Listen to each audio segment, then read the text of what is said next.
जहां श्रुति अटकी होगी वो ही शरीर मिलेगा, वही जाओगे, वही गति होगी। ऐसा नहीं होगा पूरा जीवन भर आपने कुत्तों में मोह किया, अंत समय आप परमात्मा को याद करोगे, आप गुरु को याद करोगे। जीवन भर जहां श्रुति है अंत समय भी वही श्रुति होगी। जहां अगर दसम द्वार खुल गया और श्रुति नाम में है, अखंड ध्वनि में है, यहाँ शरीर छोड़ा आप वहां समा गए।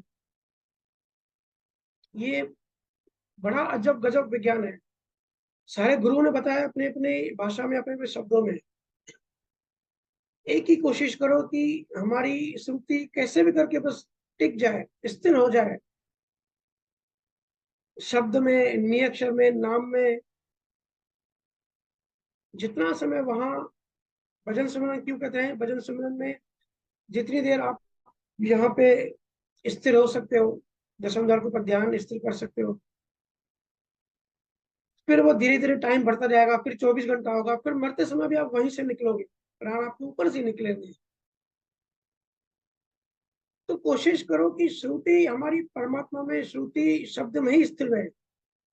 चाहे बाहर हम काम कर रहे हैं, काज कर रहे हैं, धंधे पे हैं, दुकान पे हैं, घर का काम करें, कुछ भी हो, श्रुति मतलब आंतरिक हमारी जो मनोदशा है, जो प्यास है, जो प्रेम है, वो वहीं लगनी चाहिए, एक एक डायरेक्शन में। या श्रुति को ऐसे समझो कि आप सपने में हो। देखो श्रुति का मैंने कई बार बताया कि सुषुप्ति, सपन अवस्था, जागृत अवस्था, जो ये कॉमन क्या है, श्रुति है। ये जो श्रुत है, ये श्रुति घूमती रहती है। जब हम जागृत में रहते हैं तो जहां हमारा ध्यान होता है वहां जम करती है। जब हम सपना देखते हैं तो हमारी श्रुति सपने में सपना श्रुति देखती है, और डीप नींद में, डेल्टा नींद में वो अंदर समा जाती है, वो अनुभव करती है श्रुति, जिसको हम डीप नींद कहते हैं। और जब हम सपना देखते हैं तो वो सपना श्रुति देखती है। तो ऐसे समझो कि सपने में लॉटरी लग गई किसी की, 1 करोड़ की लॉटरी लग गई, तो सपने में खुश होता है ना कि भाई लॉटरी लग गई। तो श्रुति की जो बाउंड्री है, वो श्रुति सच मानती है सपने को, तो खुश होती है।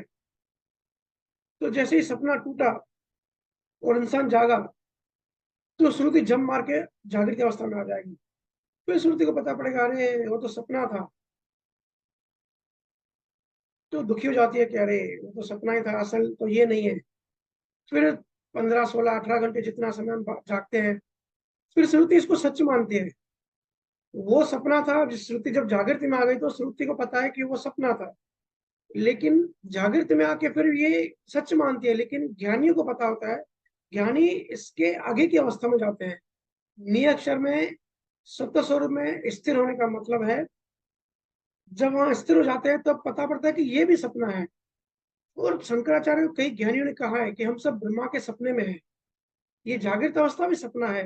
ये आजकल साइंस भी मानता है कि हो सकता है हम ब्रह्मा के, या जो भी बनाने वाला है उसके सिमुलेशन में है। वो सिमुलेट मतलब वो गेम खेल रहा है, तो हम उसके अंदर हैं।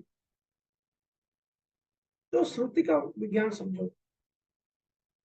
श्रुति जितना सुनोगे, जितनी अखंड ध्वनि सुनोगे, श्रुति उसमें विलीन होती जाएगी, उसमें समाती जाएगी, उसमें मर्ज होती जाएगी।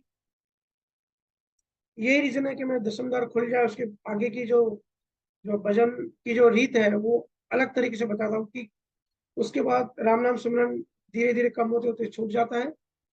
श्रुति हमारी जो है मर्ज होने लगती है, और ध्वनि जो है, अखंड ध्वनि, इसको खींचने, पुल करने लगती है। शब्द श्रुति को पुल करता है। ये शरीर हमारा, ये जो देह है, ये यही रह जाता है। इसके पीछे जीवात्मा है, जो 5 कर्म इंद्रिय, ज्ञान इंद्रिय, 5 प्राण, टोटल 10 प्राण, अंतकरण, मंचक, बुद्धि, अहंकार, जो भी ये सिस्टम है, 5 तत्व, 5 प्रकृति, 25 तत्व, जो भी ये जीवात्मा है, ये सब नीचे रह जाता है, और शब्द असल जो है श्रुति को ऊपर खींच लेता है। तो श्रुति को समझो।